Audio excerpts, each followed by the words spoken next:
It was 12 o'clock at night. James, a pizza delivery boy, was ready for his last delivery. The pizza shop was about to close when suddenly the phone rang.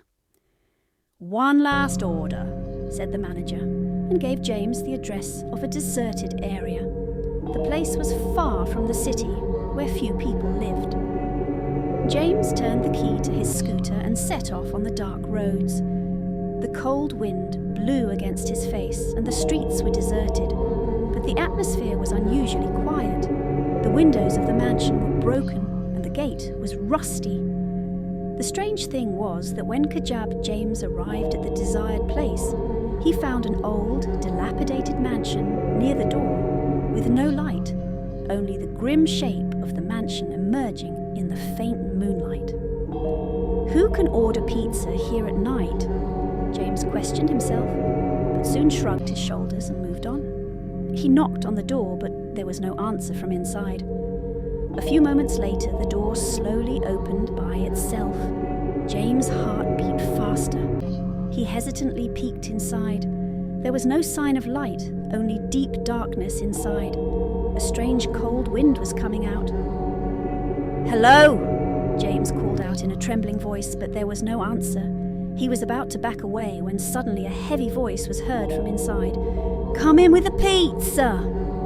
The voice was uncanny, like someone speaking from behind ancient walls. James reluctantly stepped inside.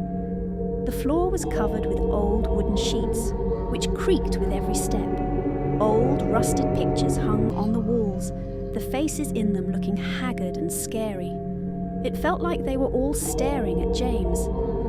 Then suddenly a door opened inward, and the same mysterious voice was heard again. "Come here!"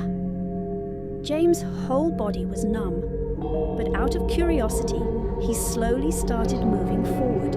James' steps were moving automatically, as if some invisible force was pulling him towards him. He passed through the door into a long and deserted corridor where old candles burned dimly on the walls. Their light was shadowy and made everything look even more terrifying.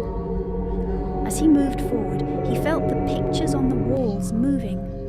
The faces in them were slowly turning into smiles, as if they were rejoicing at James' arrival. Suddenly, a soft whisper emerged from one of the images. "Go back, or it will be too late." James was frightened, but his steps could not be stopped. The same heavy voice echoed in his ears again. "Come forward with the pizza." Shadowy figures began to move before his eyes. Their forms were human, but their faces were distorted and their eyes were deeply empty. James' hand began to tremble, but he plucked up courage and stepped towards the voice. As he approached the door opened automatically, and a horrible scene was in front of him. James' heart started beating fast. What lay beyond the door was incredible and terrifying. A large room in the centre of which was an old wooden table, and on it were several rotten pizza boxes. There were black handprints on the walls, as if someone had tried to leave. Suddenly, a shadow began to move in the corner of the room. It was a tall, faceless being with two bright red dots burning in place of its eyes. James was breathless. "You're late! You can't go now!" The same heavy voice echoed, and at the same time the shadow slowly moved towards James. James turned around and tried to run away, but the door was slammed shut. The room fell into darkness, and a strange whisper echoed in the atmosphere. Suddenly James felt as if the walls were moving. "Now you belong here forever." A shadow approached him, and darkness fell before James' eyes. James found himself in a long and deserted corridor. He wanted to run, but the paths seemed endless. At every turn, a new whisper, a new horror awaited him. Suddenly, a door appeared. James plucked up the courage to open it, but there was only darkness inside.